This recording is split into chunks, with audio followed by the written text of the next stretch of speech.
Good afternoon, everybody. It's my pleasure to welcome you to today's Dean's Lecture. I know most people in the room, but for those of you who I don't know, my name is Mike Clegg. I'm the Dean of the school. And we have these Dean's Lectures to celebrate the appointment or promotion of people to the level of professor in our school. And today is a special one because it's the first one we're having for a Bloomberg Distinguished Professor. And I'll tell you a little bit more about that in a second. So, I always say that it's not easy to get on our faculty. It's even harder to get promoted. And it's a decision that's really made by people around the world, not so much by the chairs or the A&P committee, but based on the input that we get from peers around the world. So it's a high bar, and it's a great honor to be a professor in our school. And Kathy, as I mentioned, Kathy Edin, who's our speaker today, was in the first wave of Bloomberg Distinguished Professors, and has really, in many ways, taught us how we should recruit people, and when they get here, what we should expect of them, and in terms of process, but also in content and leadership. So it's really special to be doing this today with Kathy. So let me just tell you a little bit about her background. She came to Hopkins from Harvard University, where she was a professor of public policy and management at the John F. Kennedy School of Government and chair of the multidisciplinary program in inequality and social policy. And she had taught in departments of sociology at Rutgers, Northwestern, and University of Pennsylvania. And she's a person who many of us outside the field of sociology, but who care about poverty, knew from her work, knew of her. So she researches poverty by deploying ethnographic conversations, observations, in-depth interviews, and mixed methods approaches to the domains of welfare, low-wage work, family life, and neighborhood context. And one of the things that she's contributed to the field is to marry survey data with qualitative methods. So, which I think means that you take survey data and then you talk to people. It makes a lot of sense. So this method, now considered mainstream, has been incorporated into many of the most important national poverty studies.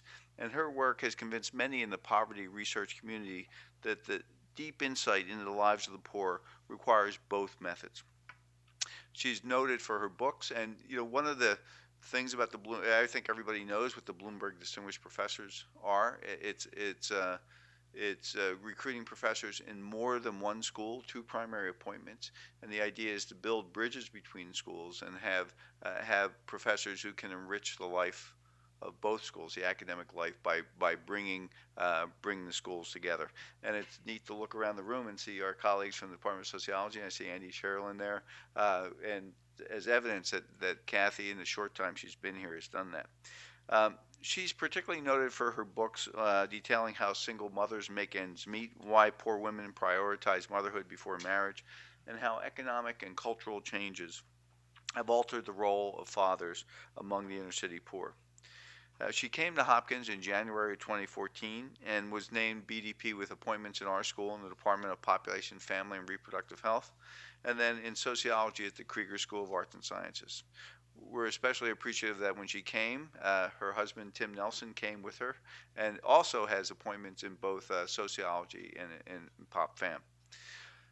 Since she's been here, we pressed her. It really started as a researcher, mentor, teacher, but she got pressed right away into a leadership role, and she is now the lead of the Institute for the American City, which is an initiative of the Rising to the Challenge campaign that will develop and test solutions for fostering economic growth, improving schools, reducing violence, addressing health, cultivating the arts, and revitalizing Baltimore. So that should take you about 6 months to do that. So Kathy's from Chicago. She got her undergraduate degree from North Park University, and then her MA and PhD in sociology at Northwestern. She's authored 5 books, with a 6th one coming out, and 50 journal articles.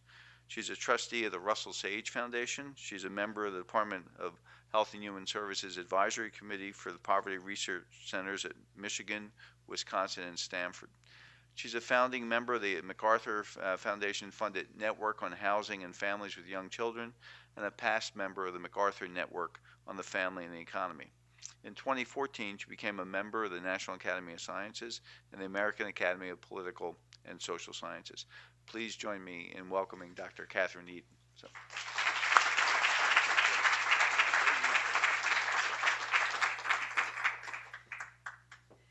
this is very much a story, and it's a story of a hypothesis, and a hypothesis that was born in Baltimore at the Latrobe Homes, interestingly enough, if you know the Latrobe Homes on Madison Street, just about a mile or two from here.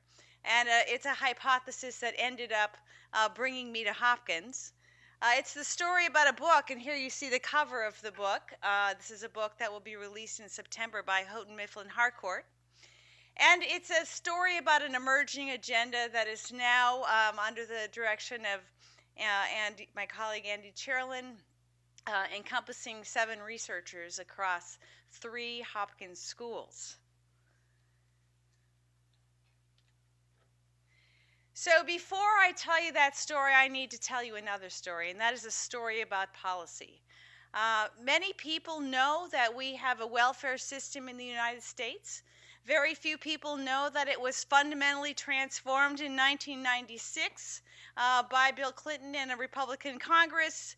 The 1996 welfare reform legislation, called PRORA, the Personal Responsibility and Work Opportunity Reconciliation Act, ended welfare as we knew it, the cash entitlement program for poor families with children, called AFDC, or Aid to Families with Dependent Children.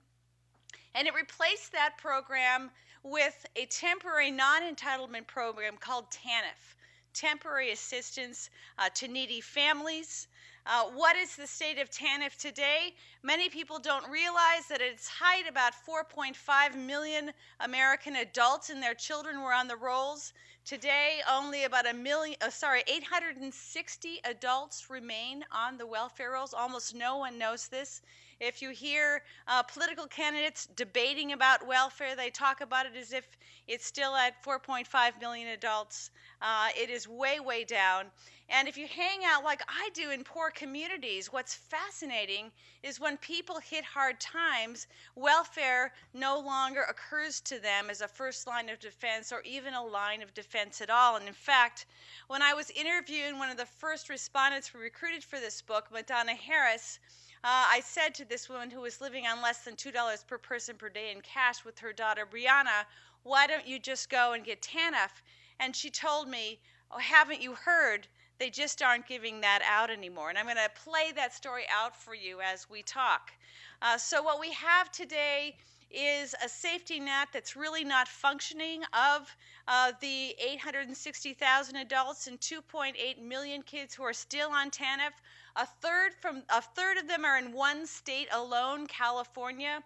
This is the only state in the union that has a functioning TANF system. In many cases, there are adults and children living in dire circumstances who are not getting any cash aid from the government in the aftermath of welfare reform. At the same time, there is a very different policy story when it comes to families in what I call the second fifth. Okay, the first fifth are the poorest of the poor. The second fifth are often the working poor. And as Robert Moffat, past president of the Population Association of America and beloved Hopkins family member, will tell you, we're actually giving more aid to the working poor, to the second fifth, than ever before. In some senses, we've shifted the safety net from the bottom fifth to the second fifth. But this aid, this cash aid to the working poor, only accrues when they are working. And in fact, the way these tax credits, which you also may not have heard of, are structured, the more you work, the more you get, up to a point. So you all know about the SNAP program that has been liberalized, especially under Bush II, to better serve families with children. But the largest programs that now support the working poor come through tax credits at tax time. So if you've been around the neighborhood and you've seen the dancing tax folks in front of Liberty Tax on Broadway Avenue, they're not there for you. They're there for recipients of these tax credits, the Earned Income Tax Credit. And we now spend about $68 billion on the EITC alone. Only about $5 billion of federal outlay actually gets into the pockets of folks on TANF. The rest goes for administrative purposes. So we're now supporting the working poor, and I've just published a book on that last month. I think to good effect. We're rewarding work, but there's no longer really a functional safety net to catch you when you fall. So aid to the poor has become stratified. Now, I spent my early years studying welfare. This is a picture of the cover of my first book, Making Ends Meet, which was a 6-year, I used to have a lot of energy when I was a younger person, a 6-year exploration of the economic lives of almost 400 single mothers living in 4 cities. My husband and I wandered across the United States for many years doing this study. And suffice it to say that I wandered away from studying welfare and families' budgets for many years after writing this book, and wrote instead about the family, but wandered back into the territory of family budgets when I arrived in Baltimore in 2010 to interview young adults who had come of age in Baltimore but had been born and raised in public housing. And I was interviewing one young mother, Ashley, 19 years old, in the Latrobe homes on a very hot summer day.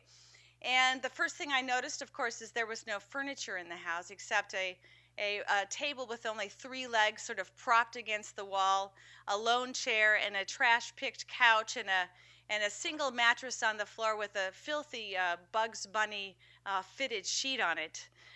The second thing I noticed is that there was no food in the house. So, my mental calculator, the family budget calculator, started going.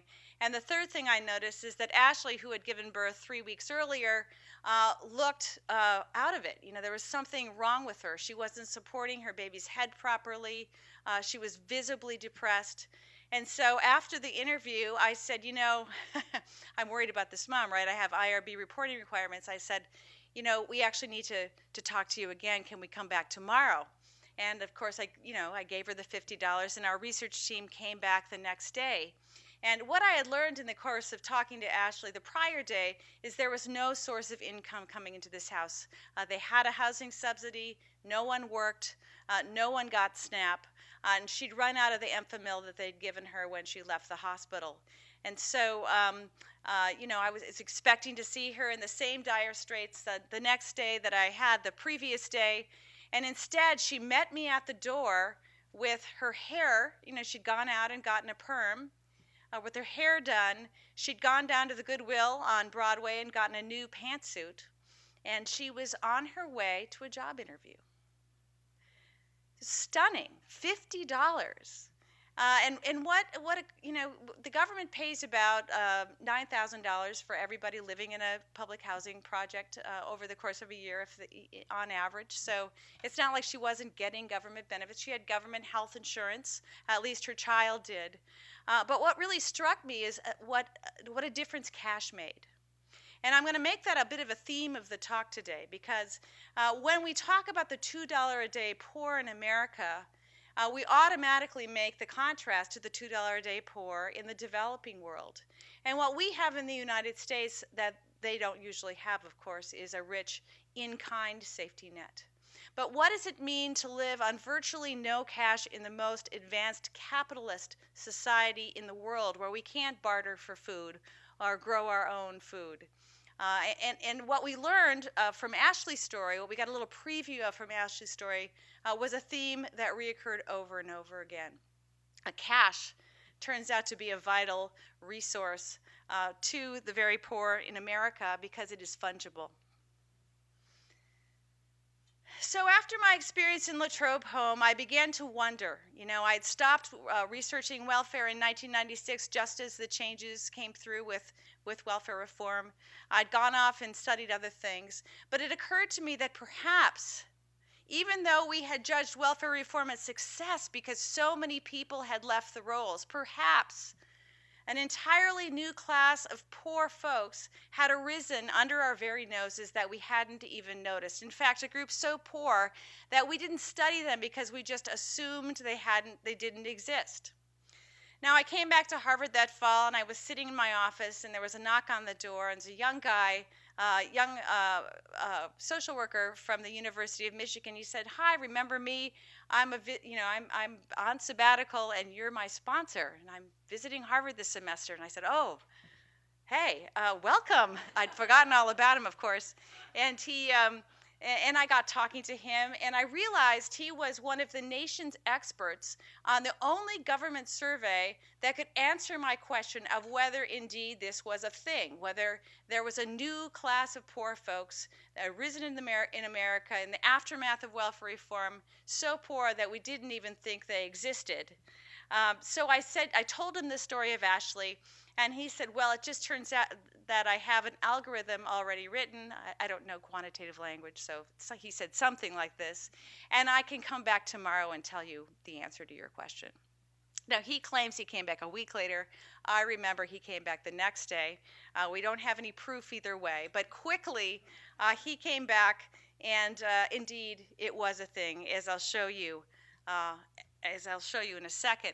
And I just want to point out that when we look at income, we look at every source of income that is measured in the survey of income and program participation.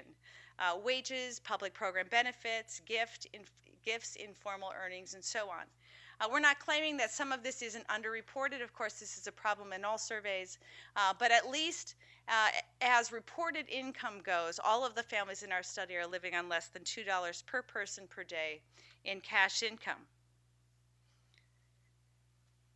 I am not going to sort of go through the details of the SIP, but I'm happy to answer questions if you have them at the end of the lecture. Now, this is the slide, this is the table that Luke Schaefer brought to my office either a day or a week later. This is the rise in the number of households with children in the United States living under $2 per person per day.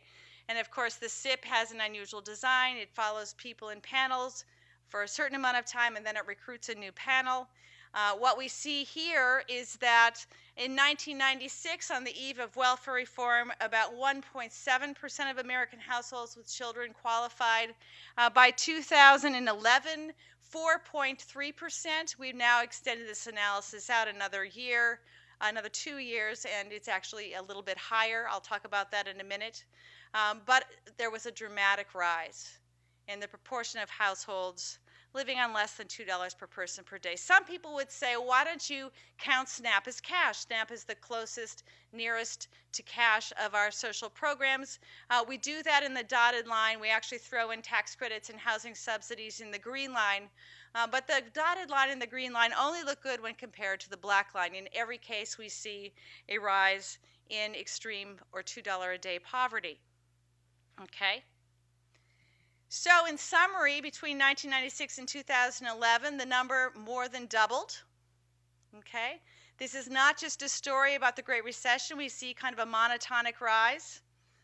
Means-tested programs do help defend the food stamp program.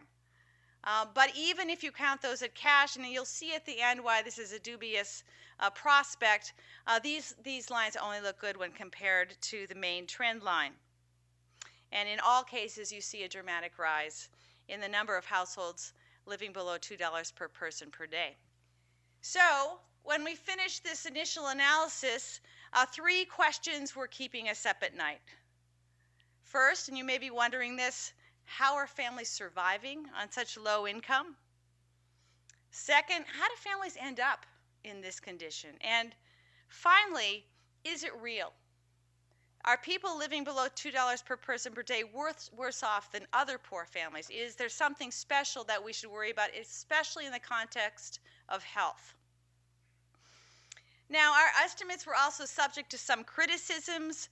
First, maybe it's just short spells, in which case we wouldn't worry, right? Maybe it's just short 1 or 2 month spells. Second, maybe it's just underreporting. Can we find evidence in other data sources that this is real, not just in the SIP? And third, perhaps the trend is not causally related to welfare reform. I don't think we have I don't think there's an analysis we could do to answer the third question perfectly, but I think we can come pretty far. So what we decided to do in the aftermath of this first inquiry is to launch two new lines of inquiry, one qualitative and one quantitative. We would go out into a number of communities in the United States, sort of a la Michael Harrington, find people living under $2 per person per day, households with children, and we would hang out with them, follow them, look at the texture of their lives over several months or even years' time. But we would also try to answer some of the questions I just raised with the quantitative data. So we established field sites in Chicago, Illinois. It's sort of America's quintessential city, right? The city of big shoulders, sort of, America 101. We then went to Cleveland, Ohio. We wanted to find a city that had been very prosperous in the 50s and 60s and kind of hit hard times, and that is Cleveland for sure. Wonderful city, though. Spent 2 summers there with my research team, many of whom are here. We also established field sites in Appalachia, in a part of Appalachia that has actually seen a bit of an economic boom, especially when compared to the 1960s when Robert Kennedy did his poverty tour there, the Johnson City, Tennessee area. And then we went to the central Mississippi Delta, which of course was poor back when and it's still poor today. In each of these sites, we worked through household survey samples, food banks, and other venues serving the $2 a day poor, and we partnered with research associates, people who had strong ties in the community and who really knew neighborhoods in depth. From these contacts, we recruited 18 families. This is the smallest qualitative study I've ever been involved with and the most in-depth. It was very personally taxing, also very personally rewarding. But as themes began to emerge from our qualitative investigations, we would go back to the SIP analysis and ask new questions of the data. Also, our SIP findings were revealing some interesting patterns that we then explored in our qualitative investigations. Quantitatively, we decided to use the SIP longitudinally. We looked at lengths of spells. We wanted to see what events co-occur with a spell of extreme poverty. We looked at well-being measures that were in the SIP, and then we sought to externally validate the SIP estimates with other big administrative data. So in the new results from the SIP, what we find is that an astonishingly large, in my view, number of American children experience a spell of at least 3 months in extreme poverty over a given year. The figure is between 3.2 and 3.3 million children. You may say, gee, is that number big or small? Consider this. Given the billions of dollars we spend on the Earned Income Tax Credit every year, we only rescue 3.2 million children from poverty. So while social policy is lifting 3.2 million children out of poverty through tax credits, 3.2 million children are living for at least 3 months in a calendar year under the threshold of $2 per person per day. We were fairly conservative in our estimates, and remember this is a household sample, so we're probably missing a lot of homeless families, and you're going to see that in just a moment. We divided also, we only counted for this analysis people who'd been in extreme poverty for at least 3 months in a calendar year. And we called people who had been in extreme poverty for between 3 and 6 months the episodically extreme poor. And we called people who had been in extreme poverty for more than 6 months in a calendar year the chronic extreme poor. So if we could see whether it was short spells or long spells that were growing. Now, the next 2 charts, you have to stack up in your mind mentally to get to that total of 3.2 million children. The reason we follow children and not households over time is that households and families are too unstable to follow. Their membership changes too much. So in this analysis, we follow children. And what you see when you only look at episodic poverty, these are spells of between 3 and 6 months, you see a growth from about 1.7 American children to 2.4% of American children, a significant rise, but the rise is more substantial when you look at the chronically extreme poor. Here you see a rise from 0.5 to 1.7. Again, a very significant rise in all 3 time periods. So we see that while both episodic and chronic extreme poverty are rising, the rise is largest among the chronically extreme poor, something we should really be worried about. And this increase is true both if you just, what's going on in this chart, right, is the darker line is when you subtract out, when you count SNAP as cash. So whether you do or do not decide to do that, and again, I'll give you some reasons for not wanting to do that in just a bit, you see a rise in chronic poverty using either measure. So still, we have more questions, right? What characterizes these households? Are they completely unattached from the labor market? Are they dependent? Are they cycling on enough TANF and other government programs? Or are they attached to the labor market in some way? What is sort of characteristic of the events that precede a spell of extreme poverty? Now, when I saw this table, I was stunned, okay? This is comparing, this is looking within a calendar year, and it's comparing the percentage of folks, of families reporting incomes of less than $2 per day who've gotten even a nickel from the TANF system to those who have had an adult in the workforce over the last year. And we see that among higher income people, hardly anyone gets TANF, most people work. Among the low income more generally, you see about a 12% TANF receipt rate and a lot of work effort. And also among the $2 a day poor, we see that only 10% claim even a nickel from TANF. Now, all of these people are technically eligible for TANF, right? Probably, unless they have some special circumstance. Only 10% are claiming even a dime for TANF, and what we see that fully 70% have had an adult in the workforce in the prior year. We also see that all of the comparisons here, by the way, between the higher income people and the extreme poor are statistically significant, but we also see that the $2 a day poor have more residential instability and more overall hardship than the just plain poor, suggesting this might be a distinctive group. So, like the rest of low-income children, most of the extreme poor, most of the $2 a day poor, live in a household where someone worked over the course of a year. Only a small proportion have been dependent on TANF, even a little. SNAP is incredibly important, but it doesn't do enough. Only half of people in extreme poverty even get any money from the SNAP system. The next point is probably the most important thing I'll say. The change in household employment status, the perils of low-wage work, the degraded nature of our low-wage labor market.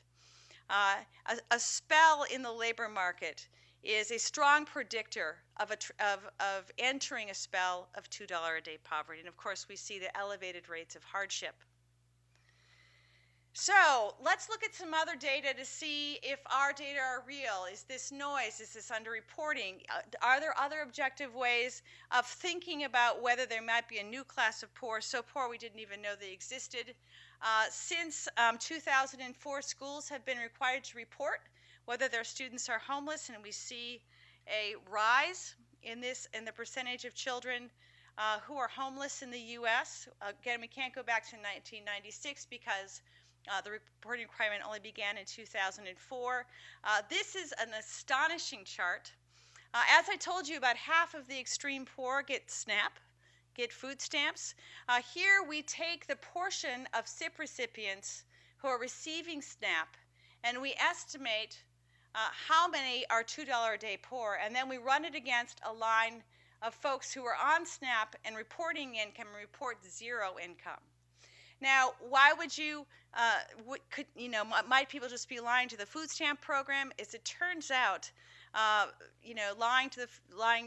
cheating on your food stamps is a felony in most cases, punishable by 5 years in prison.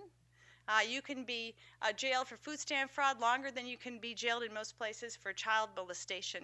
So it's a very serious crime, and people are very afraid to do it.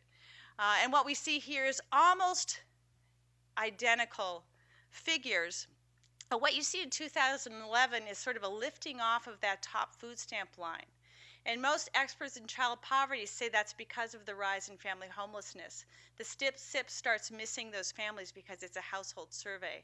And so we're likely to be underestimating the extent of extreme poverty when we compare it to those food stamp numbers. That's what the story we get. Here's emergency food assistance utilization in the United States. Again, from the time of welfare reform through 2009, the latest data we have, we see this dramatic rise. That 2009 figure probably is still impacted by the recession, but you can see that there is a rise sort of throughout the period. Now I want to tell you a little bit about the ethnography, maybe what you all came to hear in the first place. But first I wanted to set the stage with numbers, in part because that's what I do, and I wanted to sort of represent my style of research to you. The book that's coming out in September is really told on the spine of the SIP, but through the lives of the 18 families we interviewed and whose lives we've been vicariously living in some ways in Chicago, Cleveland, Appalachia, and the Mississippi Delta.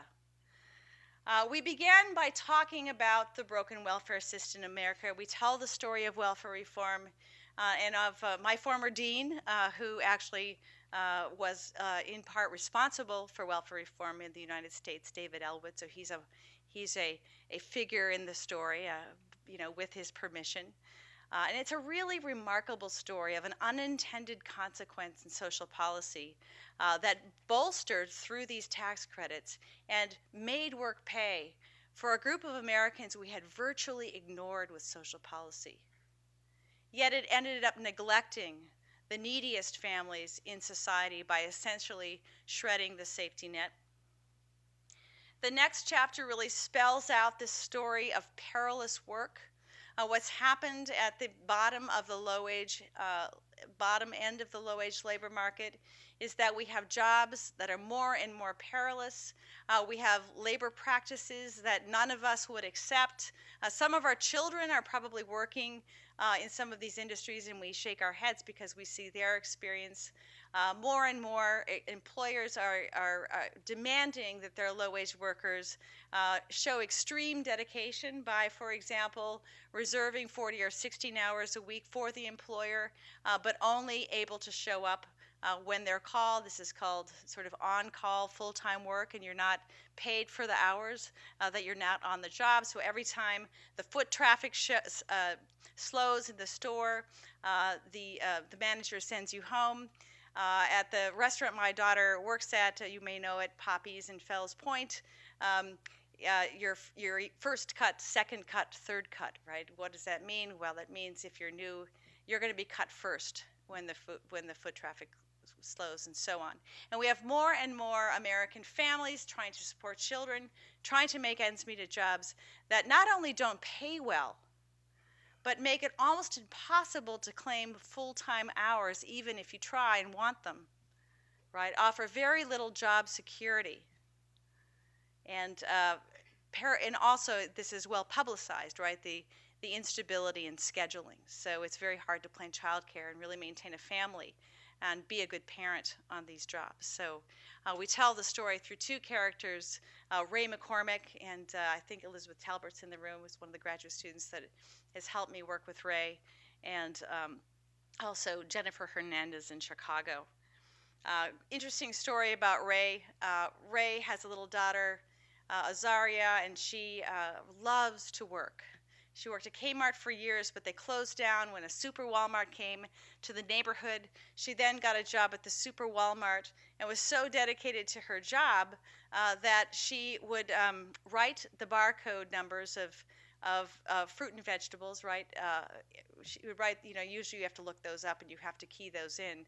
She would write them down. She would then speak them into the recording device on her telephone. Then as she slept at night, she would replay the tape over and over, and the next morning, of course, she'd show up to work and have all these codes memorized. She, in the first 6 months of her job, was named Cashier of the Month twice. Yet, when people in her extended family, who she was sharing a truck with, went away for the weekend, drove up all the gas, used up all the gas, and she came to Monday morning and tried to start the car and realized it was empty and she had no money left into her next paycheck. Her boss at Walmart told her to not bother showing up anymore. So just a kind of a poignant illustration of how you can show extreme dedication to the job, but the job really has no dedication to you. Third, and this I think has a lot of implications for public health, often the family network is the first line of defense when you hit a spell of extreme poverty. And what we found is that while in some cases it is a true shelter from the storm, a safety net from a sea of risk, which was the case with Paul Heckwilder, who he and his sons own a family pizza business that failed in the recession, and all of his children and grandchildren went broke at once along with him, and they all ended up 22 people in his little his little rickety house in the west side of Cleveland.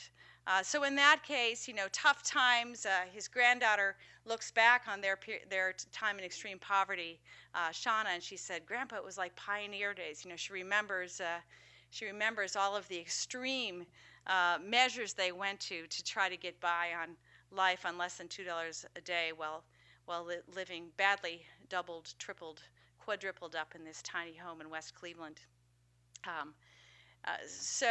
But oftentimes what we find is that doubling up with family exposes you to a sea of risks, maybe in particular your children, and oftentimes it is the experience of doubling up that actually deepens and extends and sometimes even propels families into a spell of extreme poverty. By any means necessary is about the survival strategies that the poor employ. I'll just give you enough of a taste so you'll go out and buy the book, and not too much. First of all, we celebrate the public spaces in America. This is another advantage the $2 a day poor have here that they often don't have in the third world. The public library in particularly is the living room of the $2 a day poor. Again and again, people talked about the value of this key institutional resource, a place to go to some of the special programs for children, a place to read your child a book. In one case, a family in Chicago, Jennifer Hernandez's family, went to the library every day during their spell of extreme poverty, their third spell of extreme poverty. And the librarian had befriended the children and had jobs for them in bookshelving every day when they came in. And it really gave this family a sense that they were real Americans and had a place where they belonged. Also provides that vital internet connection, which is now a necessity for getting a job. We also celebrate the efforts of public charity, which are a lifeline. The difference between having a winter coat and not having a winter coat for the $2 a day poor. But we also demonstrate, as many of you know, that private charitable resources are very unequally distributed in the United States. The richest places have the most of them.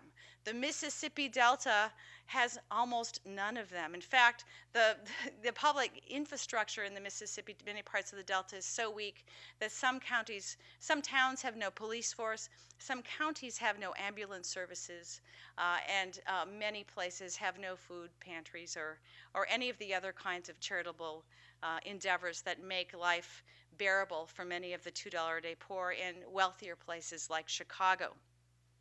We then talk about the 4 most common survival strategies. And again, what you need to ask yourself is this what we want parents of children to be doing, right? Is this what we want parents to be doing? So of course people need more than $2 a day to survive.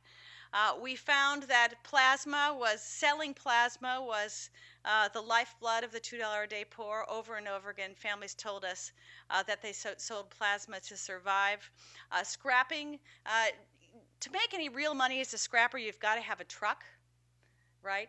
And these folks, of course, don't have trucks, so they're the lady with the shopping cart sort of scrapping, and you make perilously little money at scrapping. You can work a full day, very long day, and only make $10 or $15 for your efforts. Also, the SNAP trade. Virtually everybody, we know that SNAP fraud in the general population is low. It's gone from about 4% to about 1.4%, and we don't find it in our other studies of poverty. It's not a thing. right? But among the extreme poor, it is a thing. If you have to buy, to take Jennifer Hernandez, for example, if you want your kids to arrive at school, with clean underwear and socks, you're going to go to Little Village, to the bodega that, word has gotten around that they'll traffic in food stamps, and you're going to sell your food stamps for 60 cents on the dollar. Okay, now, what does that mean? That means you're going to go hungry, right? Because food stamps don't last all the way through the month to begin with. For most families, they last about three weeks into the month. So you're going to go hungry, and you're left with less overall resources as a regard to get that fungibility that you can need from cash. You're ending up losing a substantial portion of your resources. And again, this sets up a opportunity for exploitation where the not so poor are exploiting the extreme poor. And finally, selling sexual favors. Oftentimes this isn't the kind of prostitution you see on TV. Some women have older friends who pay their bills, keep their cell phones going. This can have perilous results. Just to give you a personal example, Donna Harris, when you do these interviews and you hang out with people for a long period of time, you know their family and they know your family. And so my daughter stayed behind in Chicago to go to college, and Madonna and Brianna left a homeless shelter to live with one of her friends 3 days before Christmas. The friend threw her and her daughter out because Madonna complained when he made sexual advances to her 16-year-old, and they ended up in my daughter's dorm room. A little personal example of how perilous these friends can be, and how dangerous these situations can be for children. Finally, in a world apart, we ask the question, what happens in areas of the country where the $2 a day poor are concentrated? We knew from our SIP analysis that there was a special concentration of the $2 a day poor in the census region, the Southeast. This is Appalachia and the Deep South. And so to that end, we spent time in what we call Sunshine County. There is no such thing, but we had to, because some of the stories were so poignant, we had to change the name of the county. And in this county, there is a concentration of $2 a day poor. There is virtually no cash in the county. You have the richest agricultural fields in the country, maybe even some of the richest agricultural fields in the world. I grew up in Minnesota, where the corn is knee-high on the 4th of July. It was 10 feet high on the 4th of July. You have all these hungry families living on the edge of cornfields that are 10 foot high, and of course, the corn is not made for human consumption, right? It's made for ethanol. And so in this world of concentrated $2 a day poor, we document a particularly ugly form of exploitation where nobody really has enough to survive except a few of the white townspeople. And the not quite so poor are exploiting the $2 a day poor through the food stamp trade in ways that, much like Robert Moffat's presidential address, are transferring resources from the poorest of the poor to that second fifth, people on disability or Social Security who can buy food stamps and save money on their groceries and thus supplement their budgets, but at the expense of folks who are the $2 a day poor. So this ethnographic work and the initial exploration with the SIP are only the beginning. We haven't yet done this on a population level. The ethnography offers a provocative hypothesis that the poor are a distinctive group. But we're going to explore this further here at Hopkins, and we've been able to mount an amazing research team. In addition to these folks, we have Elizabeth Talbert and Robert Francis, who I know is here with his wife Yvette, joining us, and we're going to be exploring, hopefully beginning this summer, the dynamics of extreme poverty here in Maryland. We have an innovative hypothesis to test. Is extreme poverty something distinctive, especially with regard to health, healthcare access, and well-being of children, adolescents, and their parents? We're proposing pilot research activities in Baltimore and in Somerset County on the Eastern Shore, one of the poorest rural counties in Maryland. We're going to explore further the survey data in the SIP. The SIP has actually got matched data, matched income data, and so on, and we're going to look more at the dynamics of spells. And in an innovative exercise that's going to be mounted by Robert Moffett, we're going to see how extreme poverty looks when we actually add in the value of health benefits. So far, the supplementary poverty measure has not done this, but we have a unique data source, the MAPS, that'll allow us to look at the overall level of resources from the government in this in-kind arena that the extreme poor in the United States may be enjoying that may be unavailable to the extreme poor in the rest of the world. I grabbed some pictures off the web, so I haven't actually met all of these people, but maybe they're in the audience today and I can meet them. But you know, this is Hopkins, right? We do collaboration quick and eagerly, and so I'm really looking forward to the months ahead. And I'll leave it at that and answer your questions. Thank you.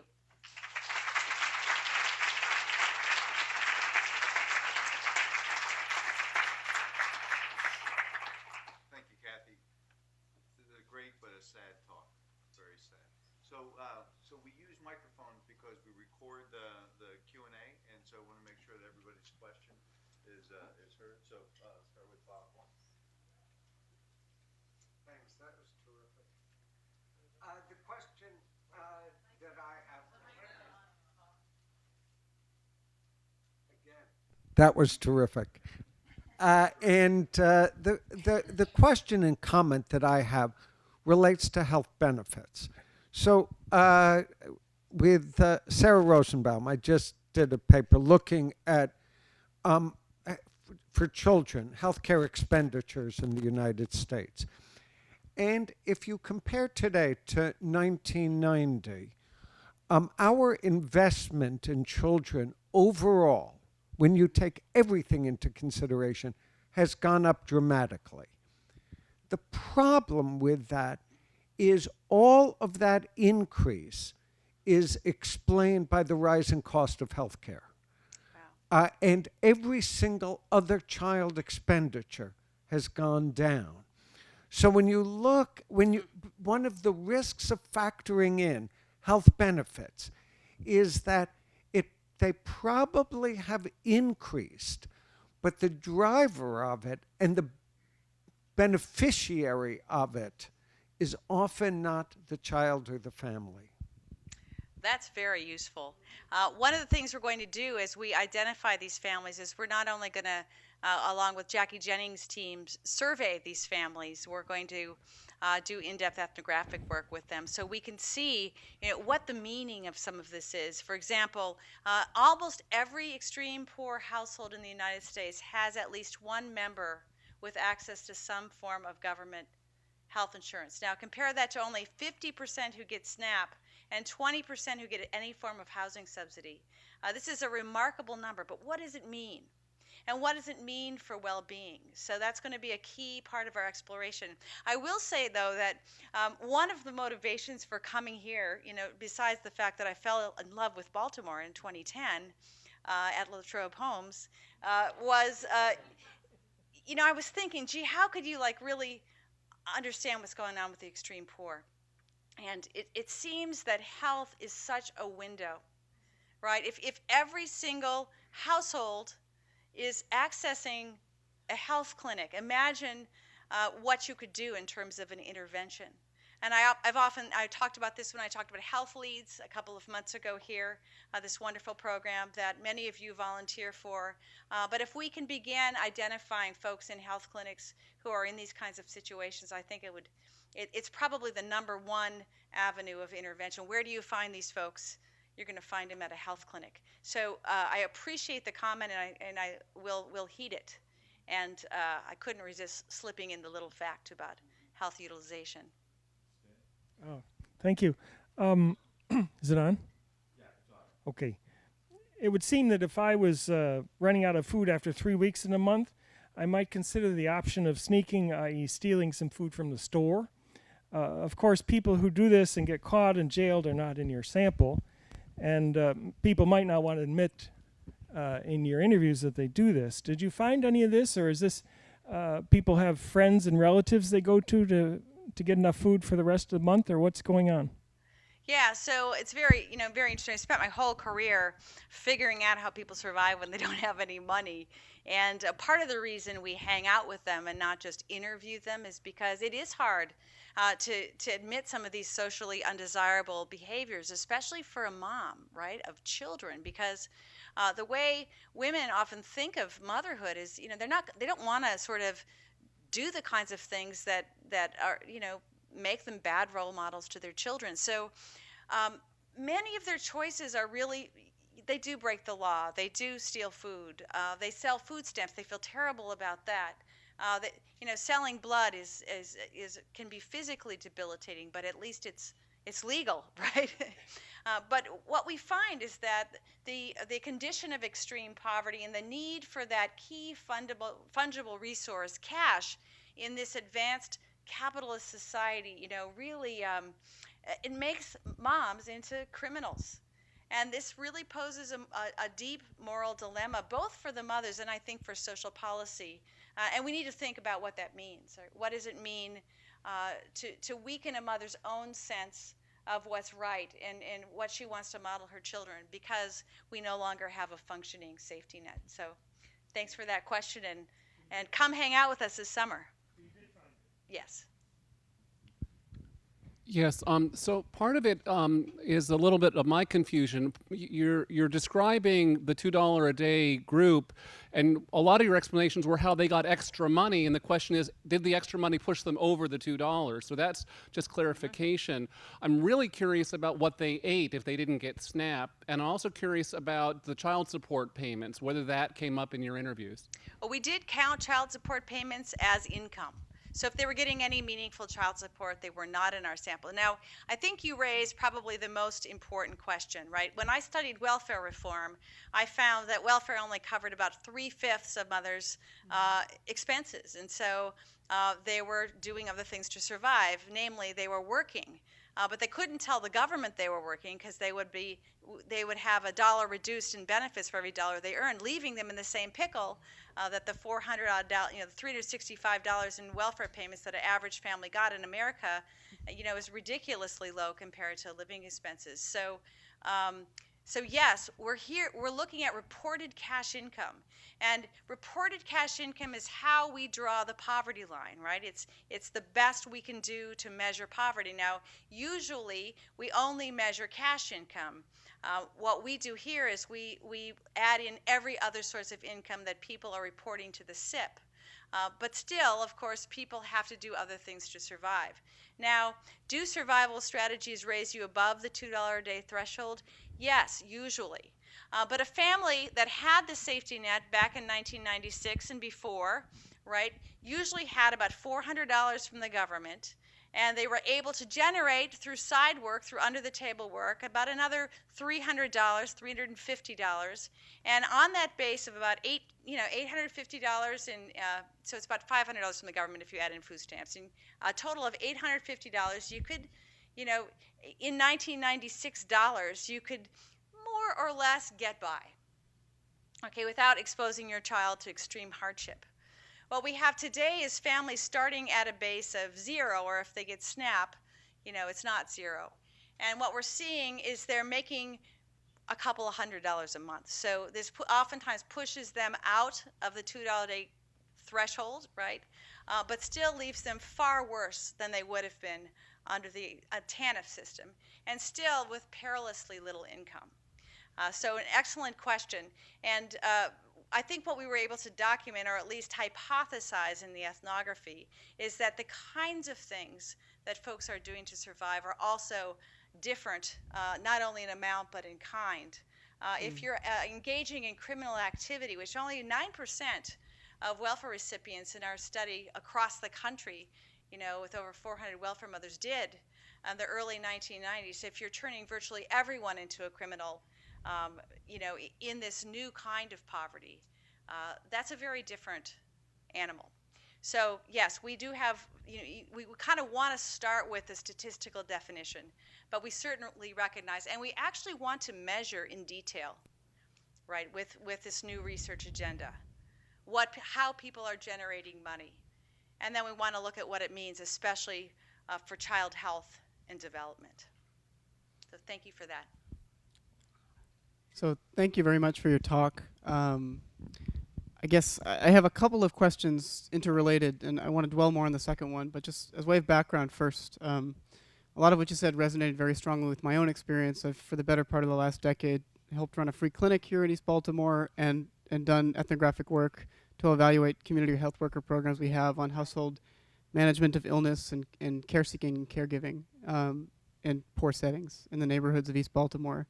And myself, for years have lived in them, so the notion of hanging out is really, part and parcel of life and work for me. So the first question based on that is that with the, reliance on public spaces for making ends meet for the extremely poor, what of course we're all seeing in the popular media much now is the decriminalization of everyday life, particularly for black men, but for, the poor generally.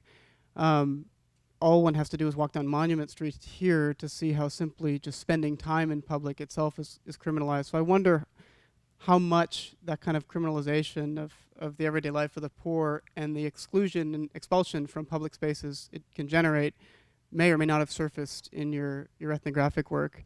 And then the second question, more down in the weeds of actual survival strategies. In my own work for many years now, what we see most is that any sort of formal sources of income, whether they be actual fungible cash or SNAP benefits, they may last 3 weeks, but more likely they're exhausted within several days. And part of the reason they're exhausted within several days is because of the recurrent survival strategies people are engaging with, which I didn't necessarily hear you talk so much about, which is the different registers of debt people engage with to survive. So if we don't have access to cash, how do we actually get access to resources? Is it, on one hand, if people have the means to do it, engaging in various sorts of consumer debt, like payday loans at all the check cashiers down on Monument Street, or retail credit cards, or different, or many credit cards, whatever, or other instruments, or the far more common and far more pervasive, and what resonated for me a lot and what you said is the sort of possibilities for exploitation that it generates of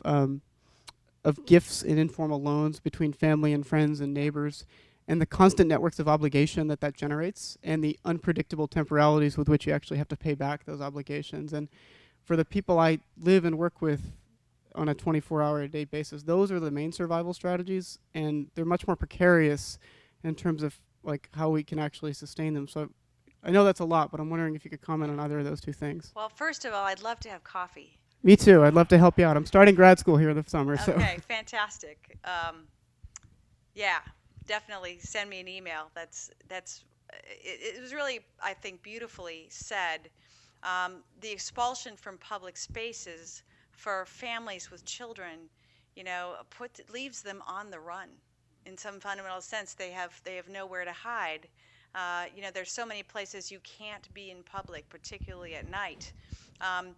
That friendly librarian on North Avenue in Chicago that embraced Jennifer Hernandez and her children, there are as many public librarians that are shooing the so-called homeless out the door than serving them. It's interesting. There was just a book written by a sociologist called On the Run about the surveillance by the police of men. And in many ways, the hidden nature of On the Run for women and children is this sense that when you're homeless, and many of our families are homeless, you have nowhere to go. So what you end up doing, right, is falling in the arms of the first relative that will take you.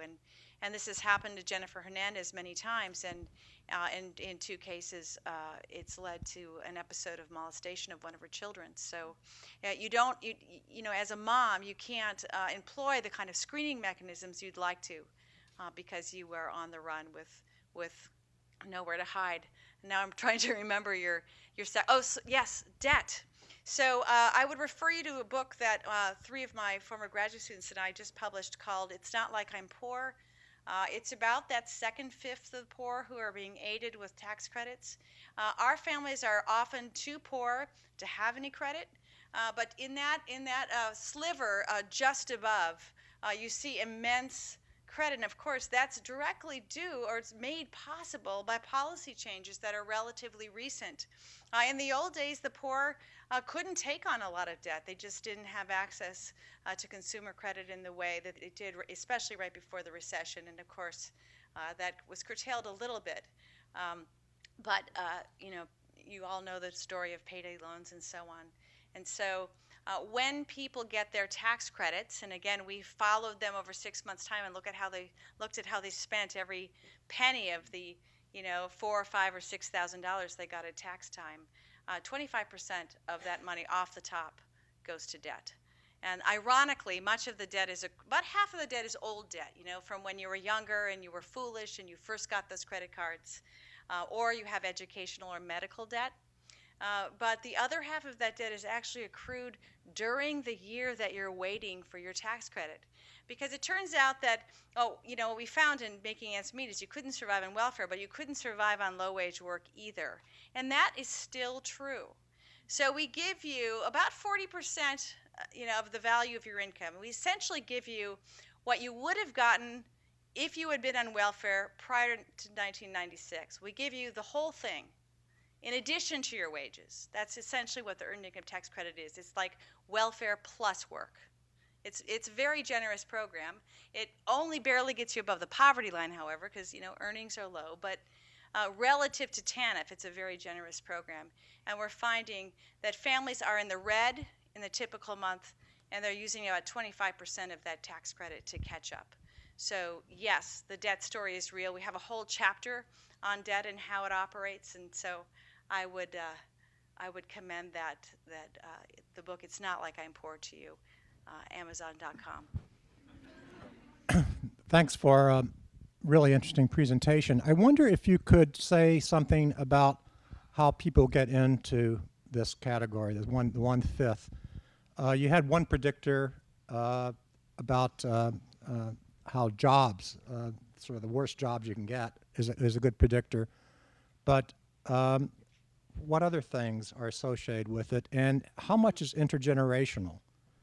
Does a family get into this category and stay one generation after the next? So this is partly what we want to explore with this next phase of research. We do have hypotheses drawn from our ethnographic work. As you could imagine, poor choices are sometimes the cause of a spell of extreme poverty, maybe choices over consumer debt while you had a little bit more wherewithal to get access to credit. Having kids with the wrong man, all of these kinds of things. People's choices make a difference, and we don't deny that, and we think it's important. In addition, of course, health is a huge predictor, maybe especially mental health, but also physical health of extreme poverty. There is a group of people, especially that we identified in the Mississippi Delta, who are probably too sick to work at certain kinds of jobs, but not other kinds of jobs. They could work at sit-down jobs, but they maybe take 9 or 10. We started calling the medicine cluster of medicine bottles on the bedside table, the trophy table, because someone made this joke in an early interview, and we kept seeing like small one woman, Martha Johnson, carries her in a small blue cooler with all of her medications in it. And so she can't get disability, right, because she can technically work, but the only jobs available to women in the Delta are either hotel cleaning jobs and jobs standing behind a cash register at Walmart. And by the way, Walmart is 30 miles away, and you have to pay a gypsy cab $15 a day to get back and forth. That really eats into your wages. So Martha's left in this category in part because there are no jobs for people who are too disabled to work at sort of stand-up jobs. Her feet and legs swell. She's got a number of heart conditions that just really make it hard to do, hard physical labor. But she's a talented woman. She makes this phenomenal delicacy called the Kool-Aid pickle. I've eaten them at her house recently, and what she does, of course, is she Usually when you make Kool-Aid pickles in the South, you pour out the juice and you pour in the Kool-Aid and you let it marinate for a few days. But she leaves the pickle juice in to kind of create the sweet and sour combination, maybe like a salted caramel ice cream. And so, I mean, she's innovative. She cooks for weddings and funerals to make extra money, and she also runs a little sweet shop out of her apartment. She works 11 hours a day, and she clears at the end of the month, I believe, a little over $300. So that's her survival strategy. But again, a very ingenious woman, but the kinds of jobs available in her area don't suit her set of disabilities. So that's another common factor. Yeah, you ask about intergenerational exposure to extreme poverty. We do see quite a lot of this. We also see just families who have been sort of hard luck families, maybe particularly in our southern families, for generations. And this leaves these families very vulnerable. Ray McCormick in Cleveland was abandoned by her mother at the age of 12, just after her father died, leaving her alone with a pit bull in an apartment in Cleveland while she ran away to Tennessee with a lover. And this little girl raised herself on a Social Security check and ended up never going to the dentist. She didn't manage completing high school. By the age of 19, she had lost all her teeth. She has so many mental and physical health problems, I don't think I could even count them. She's in and out of the doctor every day. Again, she's not on disability. In her case, it's a choice. She thinks people who are on disability are disreputable, and she doesn't want to sit around. She wants to work. She wants to go back to that Walmart job. But keeping a job for her, given her health conditions, is an extreme form of dedication. I will say, though, that I used to think that you had to be healthy before you could work. And what I learned from Ray and Jennifer and many of the other women is that when they did have jobs, and we followed them for several years, so we watched them move in and out of employment, work itself could be healing. And what Ray McCormick would tell you is that when she's at Kmart or Walmart, that's the best part of her day, right? There's an order, there's a rhythm, there are coworkers to talk with. There's a feeling that she's doing something meaningful, even if it's just ringing up your avocados a little faster than the other cashier. So I'm a proponent of work, mainly because I've studied the welfare system for so long, and it makes people, not only do we treat welfare recipients like scum, it makes people feel like scum. And work in the United States context is a badge of citizenship. And so I think we need to think about work in a different way. We need to think about supporting work for people who have valuable things to contribute, but maybe who can't, take a job as a cashier when they have a whole blue cooler full of medications back home. So a partial answer. We have a reception outside. Okay. I know we have two people who want to ask questions, so maybe we'll do that and then invite everybody outside. We'll talk to them. Yeah, just very quickly, when you told the experience of the young woman who had just had a baby, I thought maybe you were going in the direction of postpartum depression, and you weren't. But I was curious to hear you speak in a little bit more depth about the impact of being a $2 a day family on both the experience of mental health and also addiction in the context of the work that you've done. Yeah, thank you for that. Oh, sorry. So hi, thanks for the talk. As part of our research capstone project here, I've been looking into access for ex-offenders to social services, and I've been learning that in some states, if you have a criminal record or felony charge, you're banned from programs like TAMF, welfare, or the SNAP program even. And so I'm wondering, given that there's a rise in the number of people in the U.S. who have a criminal background, and it's something like 1 in 3 adults now, to what extent do these policies restricting ex-offenders' access contribute to the rise in this extreme deprivation, and has that been looked at as part of what you're doing? So we have not yet begun to look at men, but I have, and actually, she just joined our team, so I didn't mention her. But we have just on Friday acquired a new collaborator who's going to help us look at men who are not necessarily connected to household, and that's my colleague here, Katrina McDonald. I will also, so this is important, and we haven't looked at it yet, and we're going to. The second thing I'll say is that Tim Nelson, who's also in the audience, and I spent many years living and working with low-income dads, and published a book last year that I think I've talked about before here called, help me, Doing the Best I Can, Fatherhood in the Inner City. This is a huge issue. It's, you know, not many women face this issue, but of course many women are attached to men who do face this issue, and it is an extremely difficult problem in our society. So yes, it's a factor, definitely. So, okay. Kevin wanted to ask one last question. Thank you, Dean Clark. I grew up in East Tennessee and actually went to medical school. And are we on? Okay.